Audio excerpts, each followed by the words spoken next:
folks. In this episode, we're going to be talking about Sittin' on the Dock of the Bay by Otis Redding.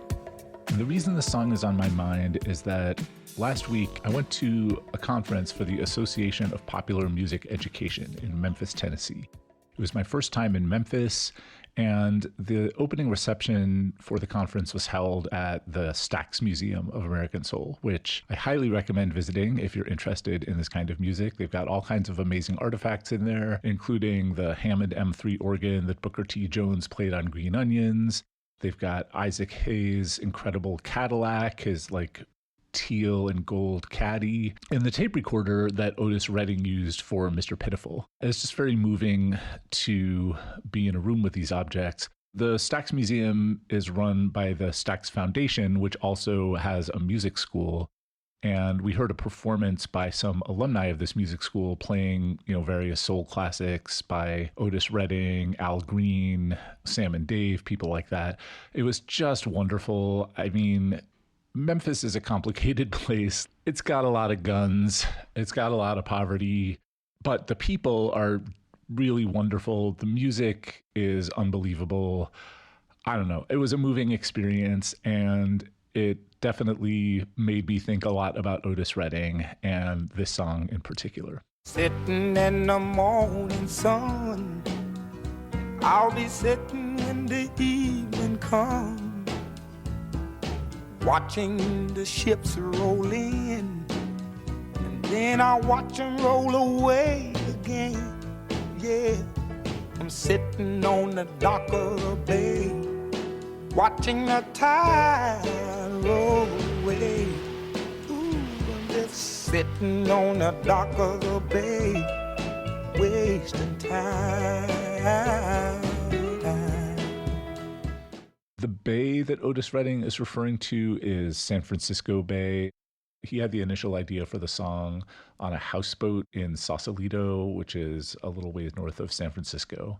And the houseboat belonged to the concert promoter Bill Graham. So when Otis was performing in San Francisco at one of Bill Graham's venues, the offer was, do you want to stay in a hotel or, would you rather stay in my houseboat? And Otis was like, ooh, houseboat, that sounds nice. So I'm mostly interested in this song as a piece of music. It's a very interesting one, but its status as a piece of music is almost overshadowed by the tragic circumstances of its recording and release. Otis Redding died in a plane crash at age 26, only 3 days after recording the master take of Sittin' on the Dock of the Bay. It wasn't released until after his death. It was a #1 hit, his first #1. It was also the first posthumous #1 hit on the Billboard charts. And this plane crash also killed several members of the Bar-Kays, which was the house backing band for Stax Records. I mean, just an unimaginable tragedy. Steve Cropper says that having to finish and mix Sittin' on the Dock of the Bay was the hardest thing he ever did, and I believe him. And the song itself is such a beautiful and melancholy and wistful one. I mean, it just, together with the story of Otis Redding and his death, I mean, it's really a lot of feelings. But so with all of that in mind, I do want to talk about it as a song because harmonically it is pretty strange. It doesn't sound all that strange until you go to learn how to play it on the guitar. And then you're like, what are these chords? What is going on with it? The song was co-written by Otis and Steve Cropper, and I had always assumed that Otis wrote the lyrics and Steve Cropper wrote the music, but in this case, it's actually the opposite. Otis wrote the music, and he also wrote the first verse, but then Steve Cropper wrote the rest of the lyrics, and they're kind of about Otis, it's his view of Otis. I left my home in Georgia. That's about Otis. To understand what was going on in Otis Redding's mind, we need a little bit more musical context on him. Otis Redding became famous as an incredibly impassioned soul singer, especially for his high intensity, screaming at the peak of his performances. So, for example, here's the end of Try a Little Tenderness. You got the lover, got the drop, man, drop, a little tenderness, yeah, what to do? You got to know what to do, man. all of this screaming was kind of wearing out his voice, and he had surgery to remove nodes from his vocal cords and was warned, okay, you got to take it easy. So he thought, all right, yeah, I need to change my singing style a little. And also he was a musically curious person. And in 1967, he was listening to some music by white people, especially Bob Dylan and the Beatles. And he was especially taken with Sgt. Pepper's Lonely Hearts Club Band. He was like, oh man, I mean, these songs, they're just incredible. He didn't really play any instruments, but he was like, I need a guitar. I want to just have a guitar so I can work out ideas on it. But he didn't play. Steve Cropper's idea was to give Otis a guitar in an open tuning. To understand what that means, you first need to know the normal way in which a guitar is tuned. So the standard tuning for a guitar from lowest to highest is E, A, D, G, B, E. And when you strum the open strings of a guitar, it doesn't really sound like much of anything. I mean, technically, I guess you could describe these notes as like E minor 11th or A9 sus4 over E, but I don't know. It just sounds like a random collection of notes. However, that is not the only way to tune a guitar. What Steve Cropper did for Otis Redding was tuned the guitar in what's called open E. So he tuned the strings from bottom to top, E, B, E, G sharp, B, E. And when you strum the open strings of the guitar tuned that way, you get a lovely E major chord. And then you can play other chords just by pressing your index finger down across all the frets. So if you put your index finger on the first fret, then you get F. If you put it on the second fret, you get F sharp. Put it on the third fret, you get G. On the fourth fret, you get G sharp. And so on. You can play all the chords just by moving your index finger up and down. Now, the limitation is you can only play major chords this way. I mean, it's possible to play minor chords, I guess, but it just takes some more doing.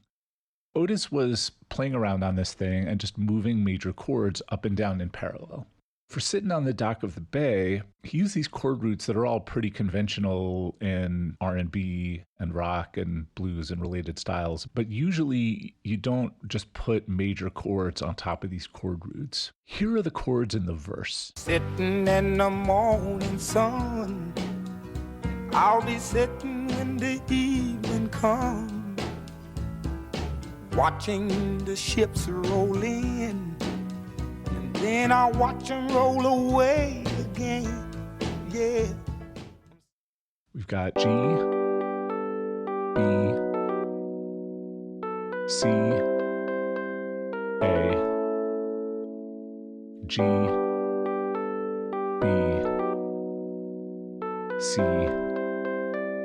A. That sounds good, but it's a little weird, yeah? I mean, we're in the key of G. The C chord is the 4 chord. That's not that unusual.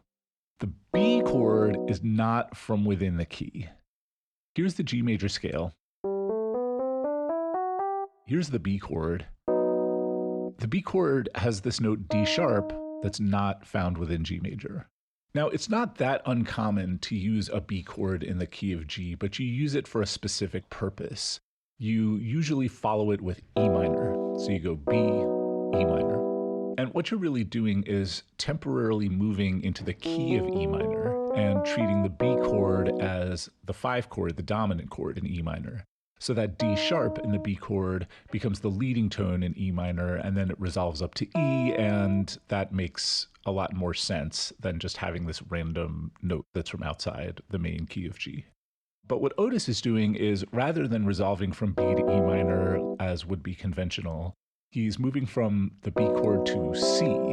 This is called a deceptive resolution, and it's actually not all that unusual or extraordinary. E minor and C are almost the same chord. The only difference is E minor has got B and the C chord has C, but otherwise they're the same notes. This thing of going 1 to 5 of 6 to 4 rather than 6 shows up in a lot of other songs. So for example, here is Freight Train by Elizabeth Cotten. This is in a different key, but it does that same chord movement.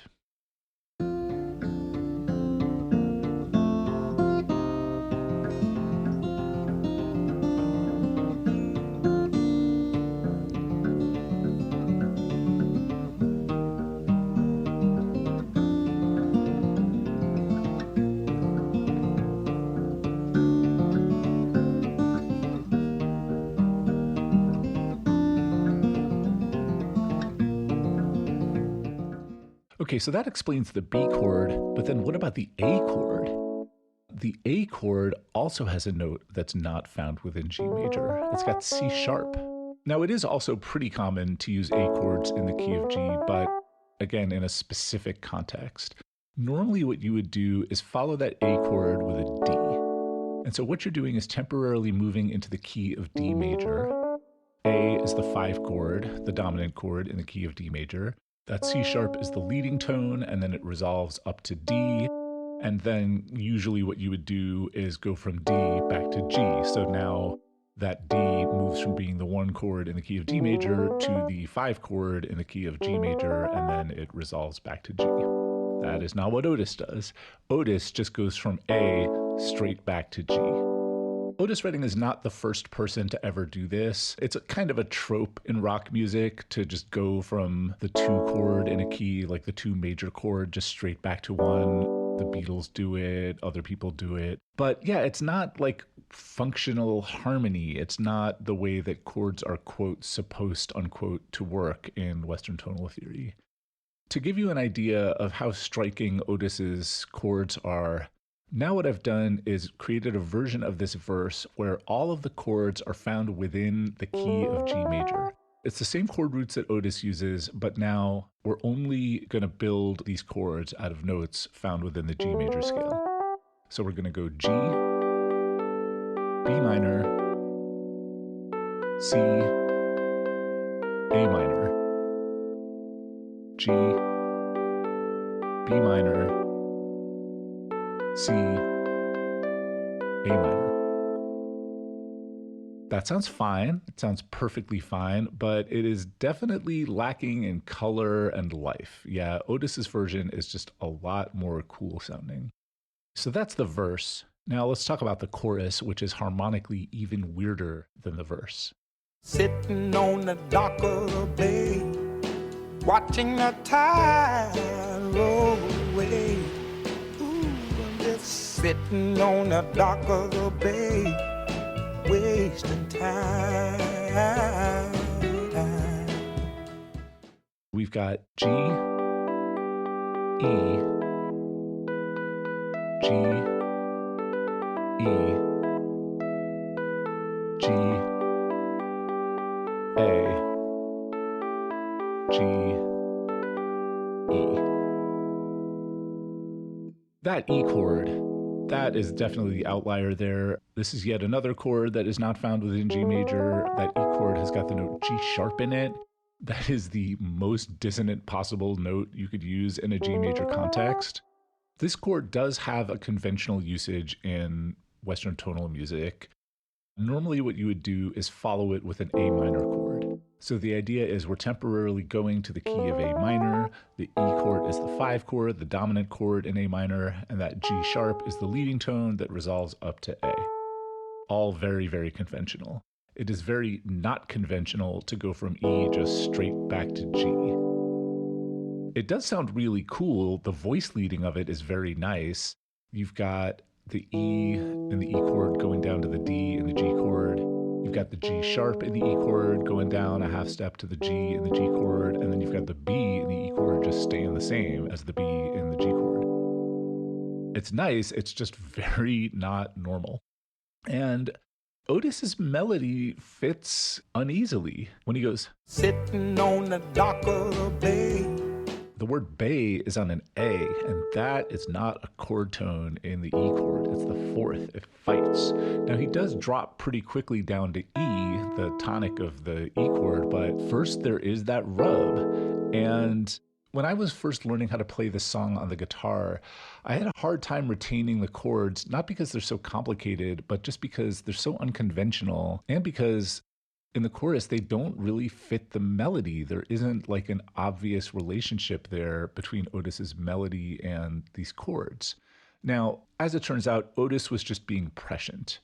He was using this thing that musicologists call the melodic harmonic divorce, where you've got a melody that's within some key and you have chords that are within or close to some key, but there's not necessarily a direct relationship between the notes in the melody and the notes of the specific chords. They just kind of exist in this like gestalt together. And melodic harmonic divorce has become extremely common in popular music. Like it describes, I don't know, half the songs on the radio at this point. It's so common, in fact, that my students in music theory and oral skills classes don't even hear it as striking or remarkable. They've just grown up in this world where it's such a common technique that they just don't have an expectation that all the main melody notes are going to be chord tones. And that actually makes it a bit difficult to teach this concept. The musicologist David Temperley argues that the melodic harmonic divorce in Anglo-American popular music originates in the blues. Because in the blues, the relationship between the melodies and the chords follows very different conventions than in Western European tonal music. And so if you're listening to it with this Western European expectation, it sounds like there's not a relationship between the melody and the chords. There is a relationship, it's just a different relationship. Sittin' on the Dock of the Bay is bluesy. I mean, Otis's melody is bluesy, and certainly his delivery is very bluesy, but the chords aren't. And I wouldn't say that the song exists in a particularly bluesy idiom. The melodic harmonic divorce just comes from Otis Redding's like intuitive guitar playing and his intuitive matching of this melody to the chords that he's discovering on the guitar. And I really like it. I just think it's a cool songwriting method because Otis Redding is not familiar with the conventions of Western European tonal music, but he certainly is an excellent musician with great taste. And so, yeah, he inadvertently made some new discoveries in this song. And once again, to illustrate just how magical his chord choices are, now what I've done is created a version of the chorus with the same chord roots that Otis used, but all of the chords are from within the key of G major. We've got G, E minor, G, E minor, G, A minor, G, E minor. That sounds fine. It sounds really lovely. The song would have worked perfectly well if that's what Otis Redding had done. It just wouldn't grab you the same. Like it's too smooth. It's too palatable. Like there's no corners to it. Next, let's talk about the changes in the bridge. Look like nothing's gonna change. Everything still remains the same. I can't do what 10 people tell me to do. So I guess I'll remain the same. Listen. Here, Otis is sticking a little closer to the conventions of R&B. We've got G, D, C, C7, G, D, C, C7, G, D, C, F, D. And then back to G in the beginning of the next verse. So one striking thing here is the use of C7. That's the 4 dominant 7th chord. That's a real characteristic sound of the blues. It's probably not something that Otis put in originally. It's something that the Stax backing musicians put in, but presumably with his approval because it does sound great. So that's just 1, 5, 4 in the key of G. That's all pretty standard blues R&B boilerplate. But then the end is really nice. You've got this F chord, which is not from within the key of G major, but it's a very, very common addition to G major. It's from G mixolydian, the flat 7 chord. And yeah, mixolydian is an almost universal sound in rock, pop, R&B related styles. That move from F to D is nice. Yeah, the voice leading is so cool. You've got the F and the F chord going up to the F sharp in the D chord. You've got the A and the F chord just staying the same, becoming A in the D chord. And you've got the C and the F chord going up to the D in the D chord. It's just really beautiful voice leading. The final section of Sittin' on the Dock of the Bay is the outro.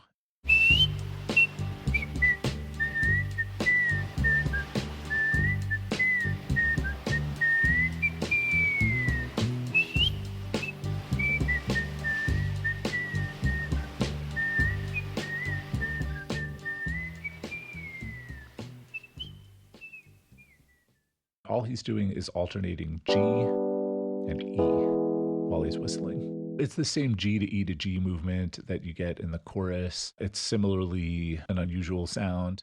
The melody is pretty interesting. He's whistling G major pentatonic, but you would think that he would be landing on E for the E chord, but no, he lands on D. That's the seventh of the chord. And so it's the fifth in the overall key. Like, it makes perfect melodic sense and it makes harmonic sense. It's just a little bit unexpected. It's so hip. Otis Redding, man. Obviously, there are a lot of reasons why his premature death is so awful. But one of them is just, this is like the first song that he wrote this way. It was probably going to be the first of many. I mean, who knows what he might have come up with as he continued to study the Beatles and Bob Dylan and other people. And as he continued to write in this gentler, more introspective style. Yeah, we'll never know, but it's really a loss. It's really a shame.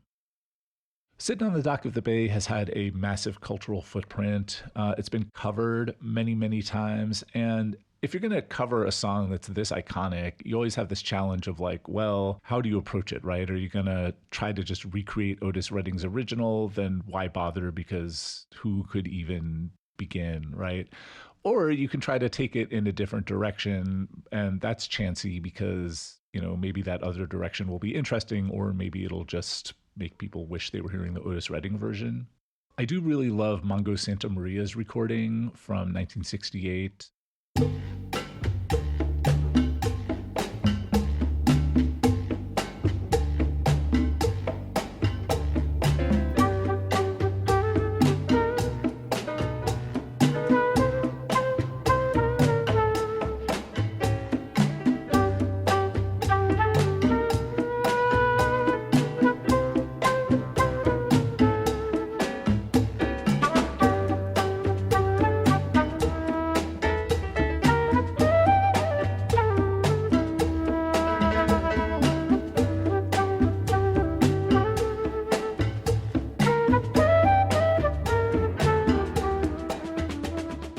The flute, by the way, is by the great Hubert Laws. And it's just such a cool performance.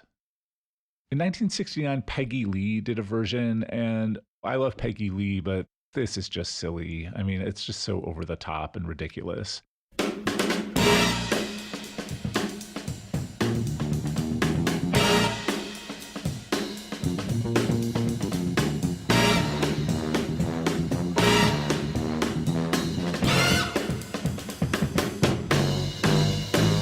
Sitting in the morning sun, I'll be sitting when the evening comes,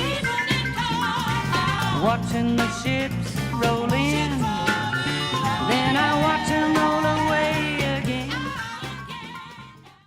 However, it does begin with a really incredible drum part that has been sampled by a bunch of hip hop producers. Here is Mellow But Chunky by DJ Shadow from 2012.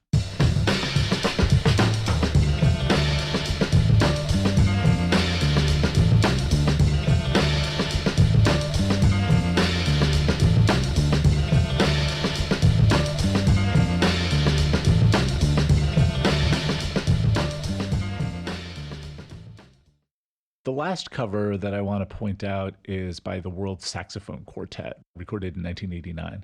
This is for kind of avant-garde jazz saxophone players, and this will never replace Otis Redding in my heart, but I do think it's a really cool approach.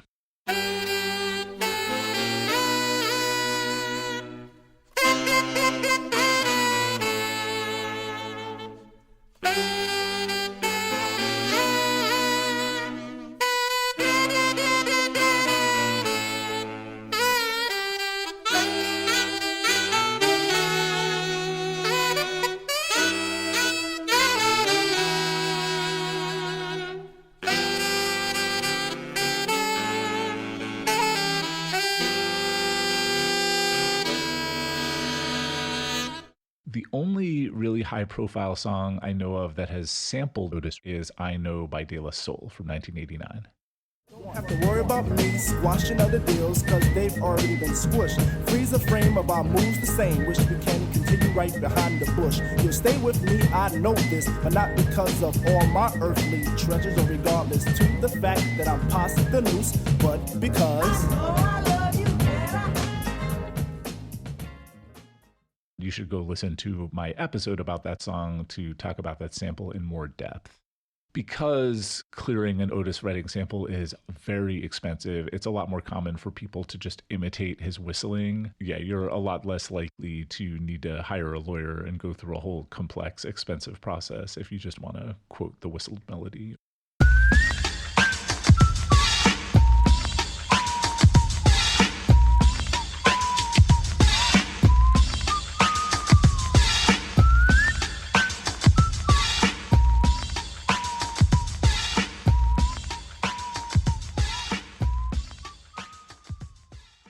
Or if you just want to quote the lyrics. So for example, here's Swan Lake by Blackalicious.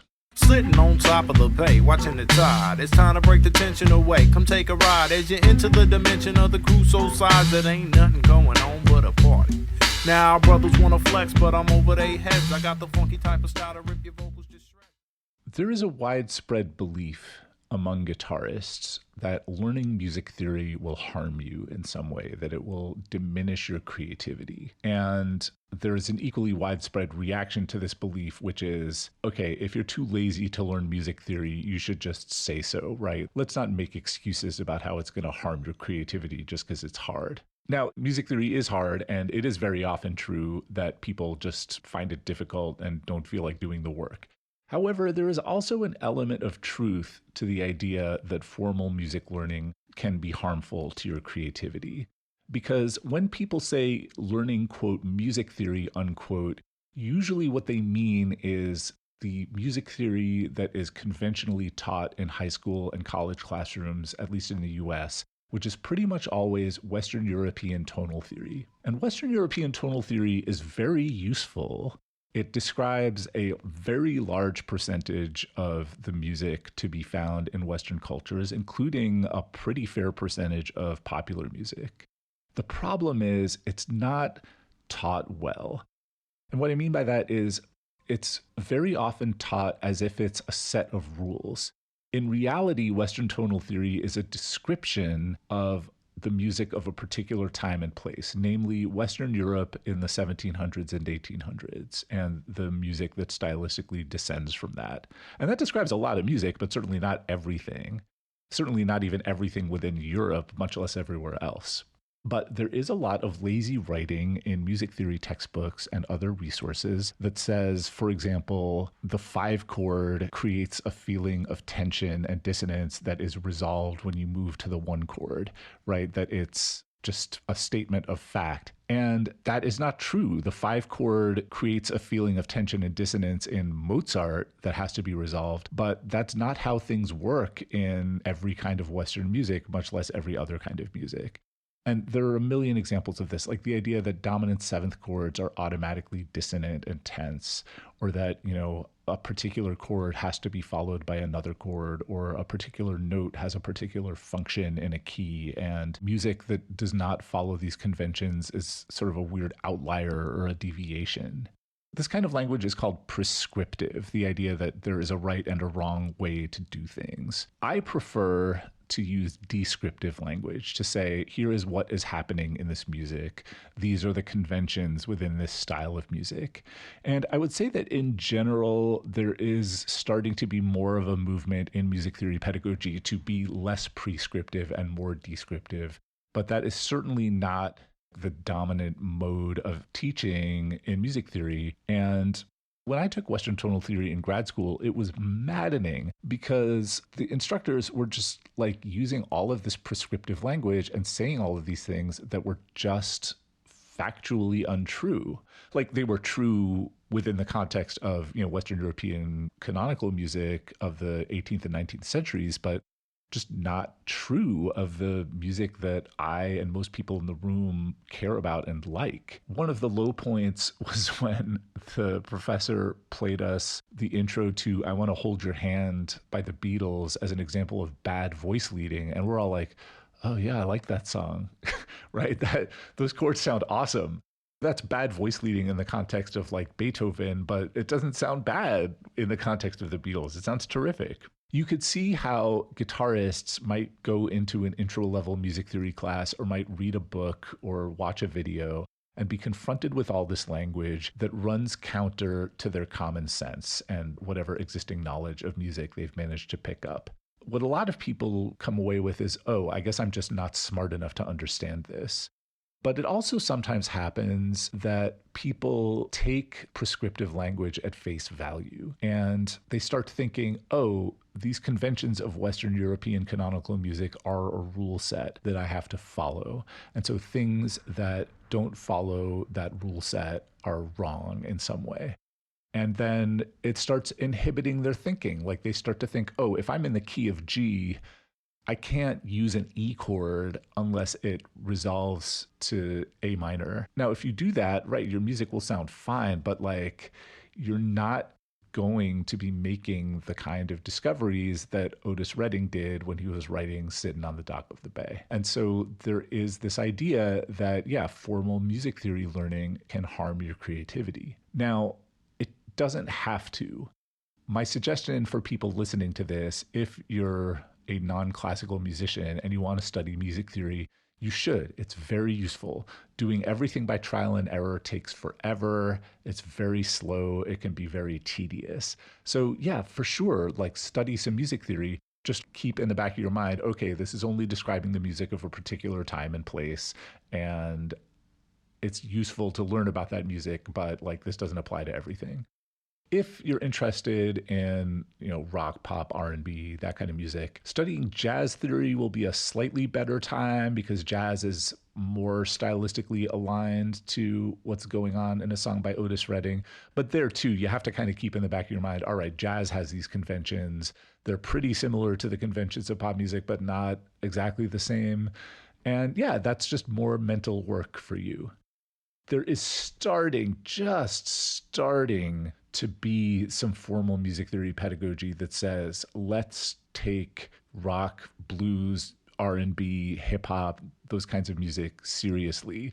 Let's treat them as valid and worth studying in their own terms, not as like a weird set of exceptions or deviations from Western classical music, but just as like music that makes sense in and of itself. I've got some links in the episode notes, things you can check out if you're interested in that. I have some ambitions in publishing that kind of material. I don't know, probably we'll talk about that in future episodes. But in the meantime, yeah, like I think a song like Sittin' on the Dock of the Bay is valuable, not only because it's a beautiful song, which it certainly is, but because it shows what happens when you get a creative mind like Otis Redding's approaching an instrument like the guitar with a lot of musical knowledge and without being too inhibited by the conventions of how you're supposed to play the instrument or put chords together. And I just love it for opening these doors and showing some unused directions in R&B and in pop generally. Thank you very much for listening. Sitting here resting my bones, and this loneliness won't leave me alone. Listen, 2,000 miles I roam just to make this dock my home. Now I'm just gonna sit at the dock of the bay, watching the tide roll away. Ooh, I'm sitting on the dock of the bay, way